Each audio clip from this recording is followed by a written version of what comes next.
Alright, so to start out with, I'm just going to go over our group composition really quick. We had a 16-player raid, 2 tanks, 4 healers, and the rest a mix of ranged and melee DPS. It's not really important whether you have ranged or melee DPS in this fight, as Gruul has a pretty big hitbox, and most players will spend most of the fight stacked up anyways, so it really doesn't matter. Bring whatever melee or ranged DPS you want to bring. The next thing I'm going to go over real quick is the positioning of your group. As you can see here, we've got half of our raid stacked up on this green triangle.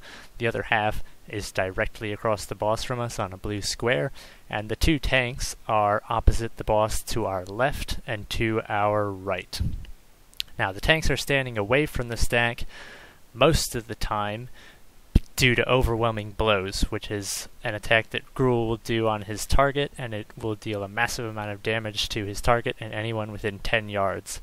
And this damage doesn't spread between the targets it hits like Inferno Slice, so it's best for the tank to take this damage by himself. So thus the tank wants to stand at least 10 yards away from everyone else if there isn't an Inferno Slice about to happen.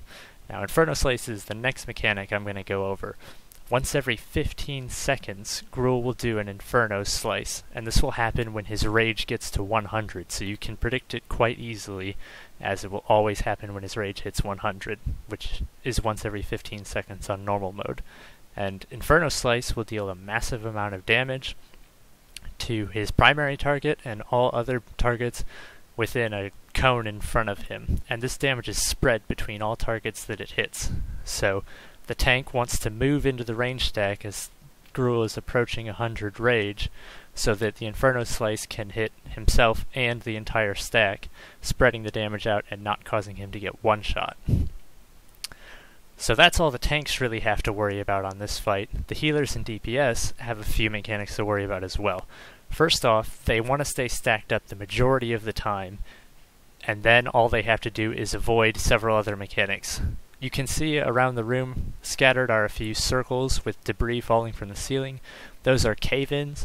They deal damage over time if you stand in them. They're very simple. Don't stand in them. They don't seem to spawn with any necessary order. They just seem to randomly spawn throughout the room, whether there's a player there or not. So if you get unlucky, they might spawn right where you want to stack up. If you get lucky, they might spawn far off in a corner.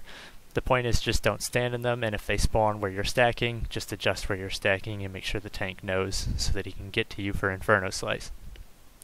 The other mechanic that you want to avoid is the overhead smash. Occasionally Gruul will do an overhead smash. He'll create a line of gray dust in front of him. Shortly afterwards, that line will explode with a rupture.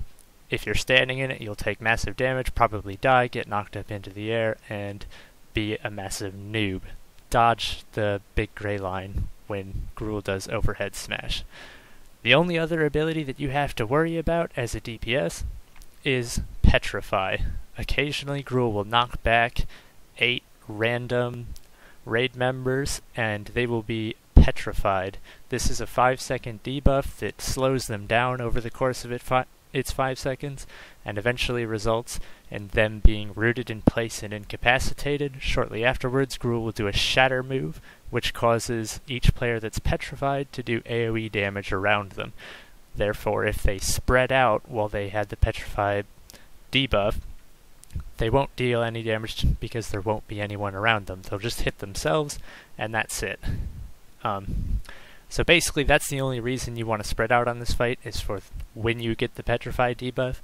Typically, the Petrify debuff will come shortly before one of the Inferno Slices, so it's quite important that you stack back up immediately after you get petrified, so that you're there to soak the Inferno Slice. That's all there really is for this fight. Just rinse and repeat, perform those mechanics over and over again, and you'll have a dead Gruul in no time. I'm just going to let the rest of the fight play out so you can see what we did to get our kill.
So I'm not doing it again.